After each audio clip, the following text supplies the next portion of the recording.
Hello friends, ನಮಸ್ಕಾರ.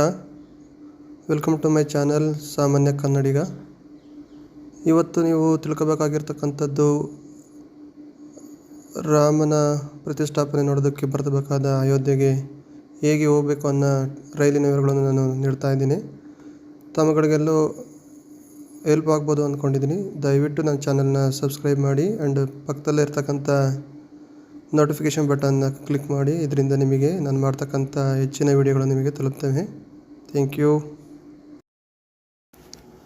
Friends, ಬನ್ನಿ ಯಾವ ಟ್ರೈನು ರಾಮನ ದರ್ಶನ ಮಾಡೋದಕ್ಕೆ ಸೂಕ್ತ ಅಂತ ಒಂದೊಂದಾಗಿ ನೋಡ್ತಾ ಸಾಗೋಣ. ಮೊದಲನೇದಾಗಿ ಬೆಂಗಳೂರು ರಾಜಧಾನಿ ಎಕ್ಸ್ಪ್ರೆಸ್. ಇದು ಬೆಂಗಳೂರಿಂದ ಸೀದಾ ದೆಹಲಿಯ ಹಜರತ್ ನಿಜಾಮುದ್ದೀನ್ವರೆಗೂ ಇದೆ. ಅಂದರೆ ನಮ್ಮ ಮೆಜೆಸ್ಟಿಕಲ್ಲಿರ್ತಕ್ಕಂತಹ ಕ್ರಾಂತಿವೀರ ಸಂಗೊಳ್ಳಿ ರಾಯಣ್ಣ ರೈಲ್ವೆ ಸ್ಟೇಷನಿಂದ ದೆಹಲಿಯ ಹಜರತ್ ನಿಜಾಮುದ್ದೀನ್ವರೆಗೂ ಇದೆ. ಇದರದ್ದು ಡ್ಯೂರೇಷನ್ ಬಂದುಬಿಟ್ಟು ಏನಿಲ್ಲ ಅಂದರೆ 34 ಅವರ್ಸಿಂದ 35 ಅವರ್ಸ್ ಆಗ್ಬೋದು. ಚಳಿಗಾಲ ಇರೋದ್ರಿಂದ 1 ಅವರ್ ಹೆಚ್ಚು ಇಲ್ಲ ಕಡಿಮೆ ಆಗ್ತಕ್ಕಂಥ ಚಾನ್ಸಸ್ ತುಂಬ ಇದೆ. ಇದು ವಾರದಲ್ಲಿ 7 ದಿನವೂ ಸಹ ಇದೆ, ಅಂದರೆ ವಾರ ಪೂರ್ತಿ ಇದೆ. ಇದು ಸಂಜೆ ನಿಮಗೆ ರಾತ್ರಿ 8 ಗಂಟೆಗೆ ಬೆಂಗಳೂರು ಮೆಜೆಸ್ಟಿಕ್ಕಿಂದ ಬಿಡುತ್ತೆ. ಇದು ಪ್ಲಾಟ್ಫಾರ್ಮ್ ನಂಬರ್ 8 ಇಲ್ಲ 9ರಿಂದ ಬಿಡುತ್ತೆ. ಇದು ಎಲ್ಲ ಬೋಗಿಗಳು AC ಇರೋದ್ರಿಂದ ಯಾವುದೇ ರೀತಿ ತೊಂದರೆ ಇರಲ್ಲ. ಇದರಲ್ಲಿ 3 AC 2 AC ಫಸ್ಟ್ AC ಎಲ್ಲ ಈ ರೀತಿಯಾದಂತಹ ACಗಳು ನಿಯಂತ್ರಣ ಇದೆ. ಇದರಲ್ಲಿ ಬ್ಲ್ಯಾಂಕೆಟ್ ಎಲ್ಲನೂ ಕೊಡ್ತಾ ಹೋಗ್ತಾರೆ. ಇದರ ವಿಶೇಷತೆ ಏನೆಂದರೆ ಊಟನೂ ಸಹ ಸಿಗುತ್ತೆ. ಊಟ ಏನು ಫ್ರೀಯಾಗಿ ಸಿಗಲ್ಲ, ಅದಕ್ಕೆ ನೀವು ಮೊದಲೇ ಬುಕ್ ಮಾಡ್ತಕ್ಕಂಥ ಟೈಮಲ್ಲಿ ಫೀಸ್ಗೆ ಕಟ್ಬಿಟ್ಟು ನೀವು ರಿಜಿಸ್ಟ್ರೇಷನ್ನ ಮಾಡಿಸ್ಕೋಬೇಕಾಗತ್ತೆ. ನಿಮಗೆ ಬೇಕು ಅಂದರೆ ತಗೋಬೋದು, ಇಲ್ಲ ಅಂದರೆ ಬಿಡ್ಬೋದು.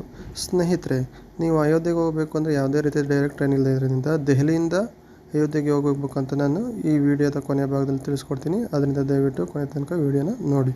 ಫ್ರೆಂಡ್ಸ್, ಬನ್ನಿ ಎರಡನೇ ಟ್ರೈನ್ ನೋಡೋಣ. ಇದು ಗೋರಖ್ಪುರ್ ಎಕ್ಸ್ಪ್ರೆಸ್ ಅಂತ. ಇದರ ಟ್ರೈನ್ ನಂಬರ್ ಬಂದುಬಿಟ್ಟು 15024.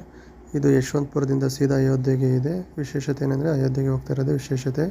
ಇದು ಅಯೋಧ್ಯೆ ಧಾಮಿಗೆ ಕರ್ಕೊಂಡು ಹೋಗುತ್ತೆ. ಇದು ವಾರದಲ್ಲಿ 1 ದಿನ ಮಾತ್ರ ಇರೋದು, ಅಂದರೆ ಗುರುವಾರ ಮಾತ್ರ ಇದೆ.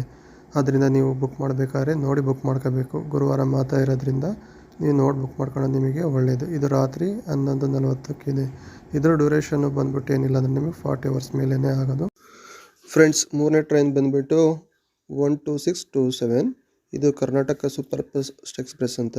ಇದು ಆಲ್ಮೋಸ್ಟ್ ಇನ್ನೇನು ಮೆಜೆಸ್ಟಿಕ್ ಅಂತಲೇ ಹೊರಡ್ತದೆ. ಅಂದರೆ ನಮ್ಮದು ಕ್ರಾಂತಿವೀರ ಸಂಗೊಳ್ಳಿ ರಾಯಣ್ಣ ರೈಲ್ವೆ ಸ್ಟೇಷನ್ ಇದೆಯಲ್ಲ, ಅಲ್ಲಿಂದ ಹೋಗ್ತದೆ.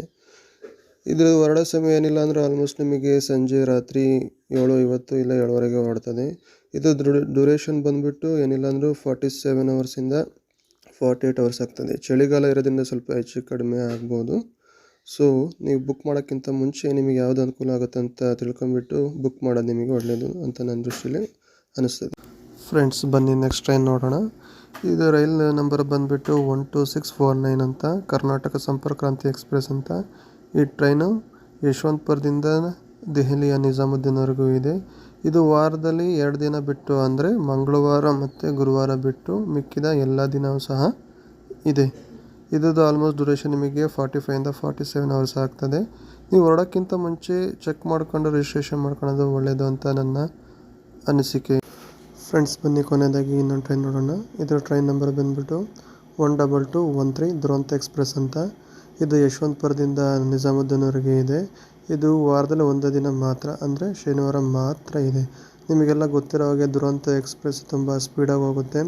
ನಿಮಗೆ ಅಲ್ಲಿಗೆ ಹೋಗೋದಕ್ಕೆ ಆಲ್ಮೋಸ್ಟ್ ಏನಿಲ್ಲ ಅಂದರೂ 33 ಅವರ್ಸಿಂದ 35 ಅವರ್ಸ್ ತಗೊಳುತ್ತೆ. ಸೊ ನಿಮಗೆ ಯಾವ್ದು ಅನುಕೂಲ ಅದನ್ನು ಬುಕ್ ಮಾಡ್ಕೊಳ್ಳೋದು ಒಳ್ಳೆಯದು. ಇದರಲ್ಲಿ ಎಲ್ಲ AC ಇದೆ.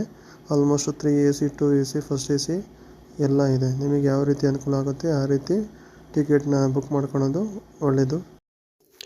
ಫ್ರೆಂಡ್ಸ್, ಬನ್ನಿ ಇವಾಗ ನಾವು ದೆಹಲಿಗೆ ತಲುಪಿದ ನಂತರ ಅಯೋಧ್ಯೆಗೆ ಯಾವ ರೀತಿ ಹೋಗಬೇಕು ಅಂತ ನೋಡ್ತಾ ಹೋಗೋಣ.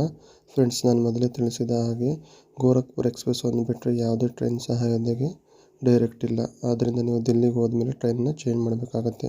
ನೀವು ದಿಲ್ಲಿಗೆ ಹೋದ ನಂತರ ಓಲ್ಡ್ ದಿಲ್ಲಿ ಅಂತ ಇದೆ, ಅಂದರೆ ಪುರಾಣ ದಿಲ್ಲಿ ಅಂತ ಹೇಳ್ತಾರೆ. ಅಲ್ಲಿ ನೀವು ಓಲ್ಡ್ ದಿಲ್ಲಿಯಿಂದ ಅಯೋಧ್ಯೆ ಧಾಮ್ಗೆ ರಿಸರ್ವೇಷನ್ನ ಮಾಡಿಸ್ಕೋಬೋದು. ಅಂದರೆ ಓಲ್ಡ್ ದಿಲ್ಲಿಯಿಂದ ಟ್ರೈನ್ ನಂಬರ್ 13226 ಅಂತ, ಅಂದರೆ ಈ ಟ್ರೈನ್ ಹೆಸರು ಕಪಿಯಾತ್ ಸೂಪರ್ ಫಾಸ್ಟ್ ಎಕ್ಸ್ಪ್ರೆಸ್. ಇದು ವಾರದ 7 ದಿನ ಸಹ ಇದೆ. ಆ್ಯಕ್ಚುಲಿ ಇದು ಸಮಯ ಬಂದುಬಿಟ್ಟು ನಿಮಗೆ ರಾತ್ರಿ ಸಿಗುತ್ತೆ, ಅಂದರೆ ಆಲ್ಮೋಸ್ಟ್ 7 ಗಂಟೆಗಿದೆ. ನೀವು ಈ ಟ್ರೈನಿಗೆ ಹೋಗೋದ್ರಿಂದ ನಿಮಗೆ ಅಯೋಧ್ಯೆಗೆ ಸೀದಾ ಹೋಗ್ಬೋದು. ಅಲ್ಲಿ ಅಯೋಧ್ಯೆ ಧಾಮ್ಗೆ ರೀಚ್ ಆಗುತ್ತೆ. ಅದಾದ ನಂತರ ನೀವು ಕ್ಯಾಬು ಇಲ್ಲ ಯಾವ್ದಾರು ಬುಕ್ ಮಾಡಿಕೊಂಡು ಶ್ರೀರಾಮನ ದರ್ಶನ ಮಾಡೋದಕ್ಕೆ ಆರಾಮಾಗಿ ಹೋಗ್ಬೋದು. ಫ್ರೆಂಡ್ಸ್, ನಾನು ನೀಡಿದ ಮಾಹಿತಿ ನಿಮಗೆ ಇಷ್ಟ ಆದಲ್ಲಿ ನನ್ನ ಚಾನಲ್ನ ಸಬ್ಸ್ಕ್ರೈಬ್ ಮಾಡ್ಕೊಳ್ಳಿ. ಮತ್ತು ಲೈಕ್ ಮಾಡಿ ಮತ್ತು ಆದಷ್ಟು ಶೇರ್ ಮಾಡಿ. Thank you.